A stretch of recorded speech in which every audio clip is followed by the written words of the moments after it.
Welcome. Good morning. And of course, it's Corporate Governance Platform brought to you by the Institute of Chartered Secretaries and Administrators of Nigeria, ICSAN. I am Funmi Omoburiwo. On the program today, we want to look at contributions of the recommended committees to good corporate governance. And our guest this morning is Mrs. HAFSAT OLUBUKANLA RUFAI, ACIS. She's member Governance Practitioners Committee of ICSAN. She's also head Lagos Zonal Office of Securities and Exchange Commission, SEC. Good morning, Mrs. RUFAI. Good morning, Mr. Moborio. All right, thank you for joining us on the program this morning. Thank you for inviting me. It's a pleasure to be here. All right. Also here we have Mr. Kade Ketefe, FCIS, Head of Research, ICSAN. Good morning, Mr. Ketefe.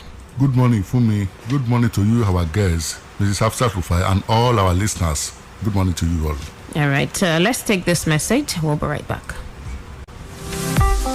The world is constantly evolving into a knowledge-based economy where skills and competencies constitute the lifeblood of public and corporate governance. You therefore need to empower yourself to fit into this new world by gaining basic knowledge and improving your skill set in the governance-focused disciplines. That is why every aspiring as well as practicing professional in governance field needs ICSAN. ICSAN. What is ICSAN? ICSAN is a leading statutorily established professional body dedicated to enhancing the status and practice of corporate governance and public administration. ICSAN members are trained as chartered secretaries and administrators. Who are chartered secretaries and administrators? Chartered secretaries are high-ranking governance professionals with a broad base of skills, unique amongst other professions. They are trained in law, finance, accounting, administration, strategy development, and corporate governance. In today's world, chartered secretaries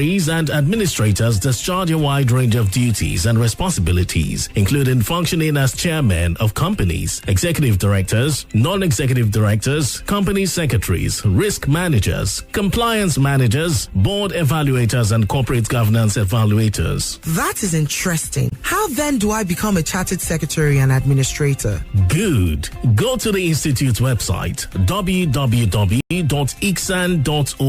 You can also visit the National Secretariat of ICSAN at Plot 6, Elephant Cement Way, Alausa, Ikeja, Lagos, to get full information on how to become members. ICSAN, the hub of governance professionals.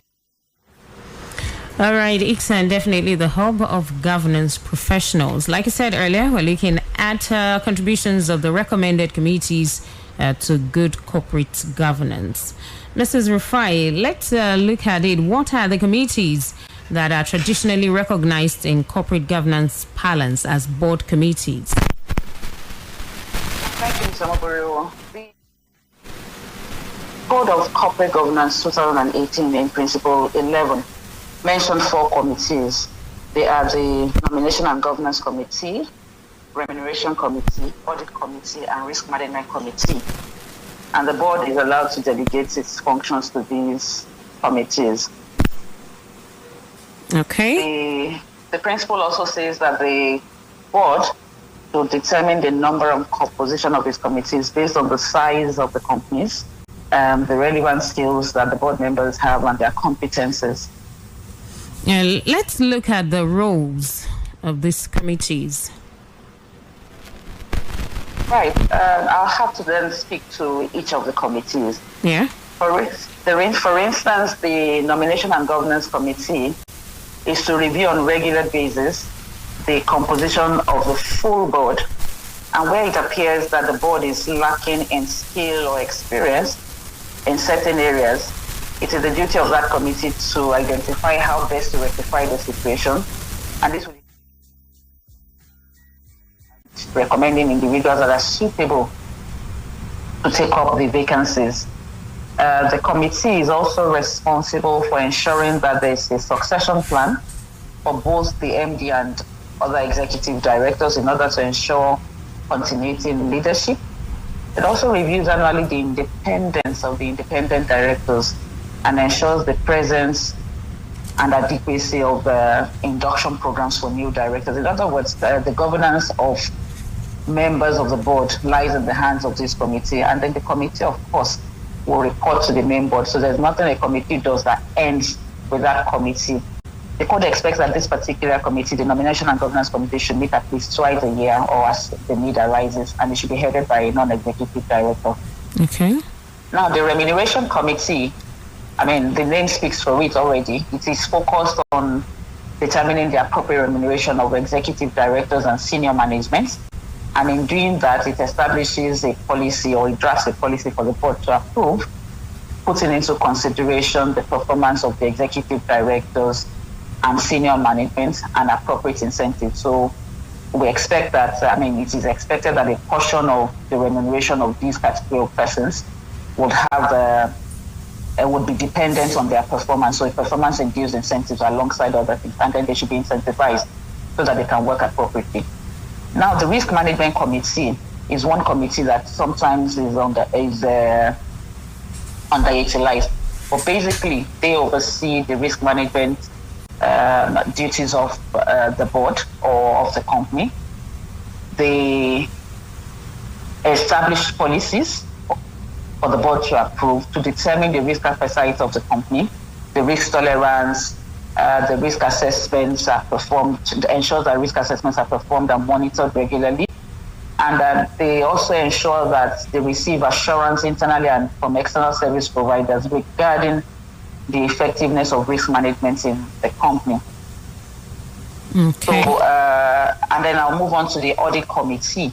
Okay. I should also mention that the Risk Management Committee is the only committee that can have EDs, executive directors, expressly appointed as members and not observers in the committee. Now, the Audit Committee forms the cornerstone of effective corporate governance. The code, which we're talking about, the Nigeria Code of Corporate Governance 2018, recognizes that there are statutory audit committees as prescribed by the Companies and Allied Matters Act 2020, but also recommends that there should be a board audit committee. Now, the board relies on the audit committees to offer effective oversight on annual audit process. The committee oversees the system of internal control and compliance with regulations and laws. It also extends to oversight of IT and operations, that's information technology and operations. And generally, they review management processes in order to ensure integrity of financial statements. So we shouldn't forget that preparation of financial statements is the duty of the directors and not necessarily the auditors, as it is often misconstrued.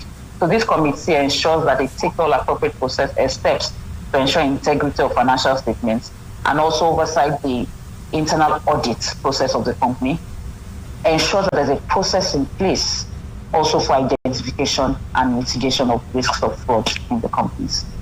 I think that's where I'll stop for now when it comes, regarding the committee's all right. functions. And a provision of the code is that the independent non-executive directors be an integral member of all these committees. Why do you think this is required?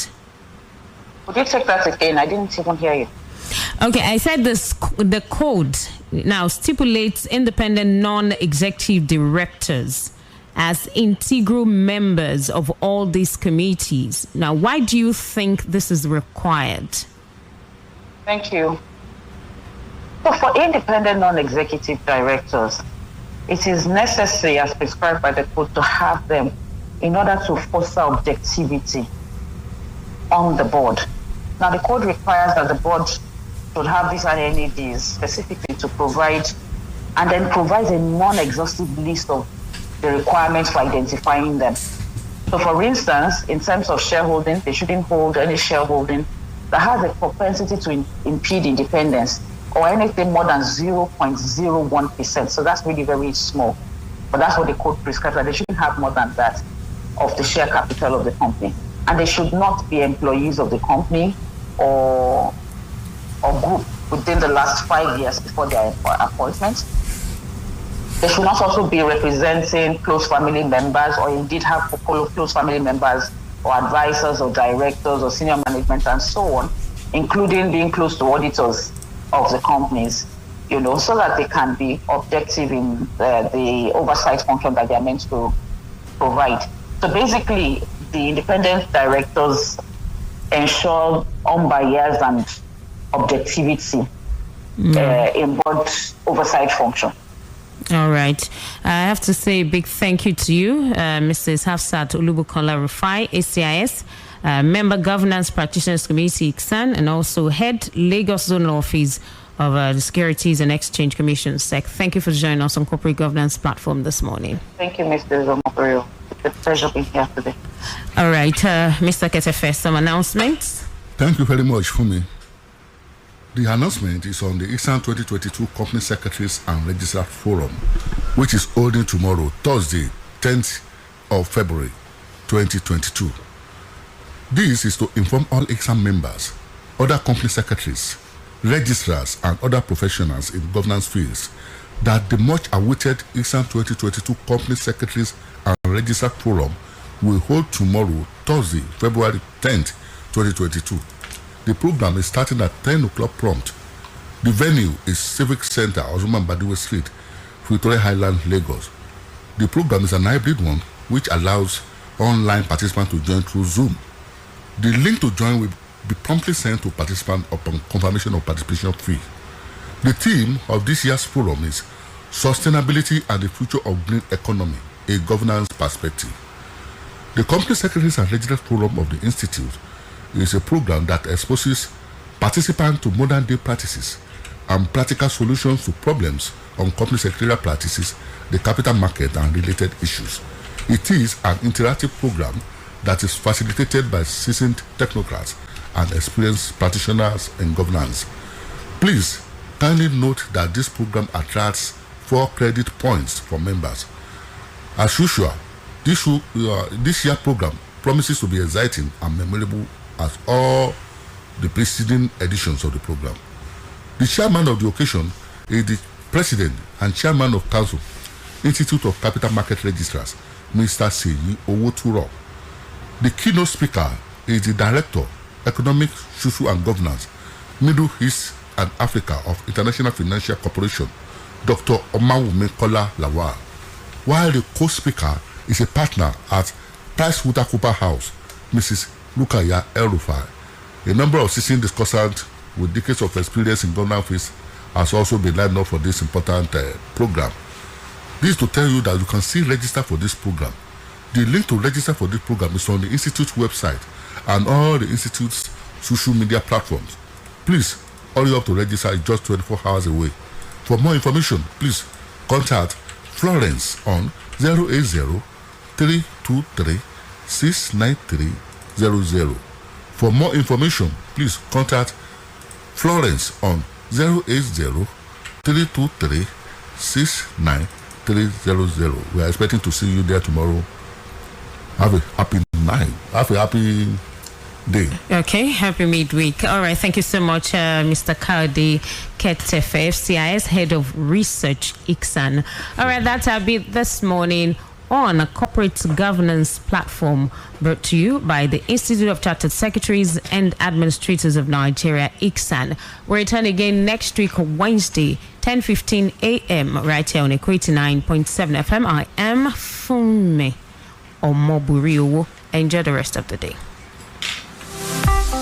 The world is constantly evolving into a knowledge-based economy where skills and competencies constitute the lifeblood of public and corporate governance. You therefore need to empower yourself to fit into this new world by gaining basic knowledge and improving your skill set in the governance-focused disciplines. That is why every aspiring as well as practicing professional in governance field needs ICSAN. Equal 89.7 FM.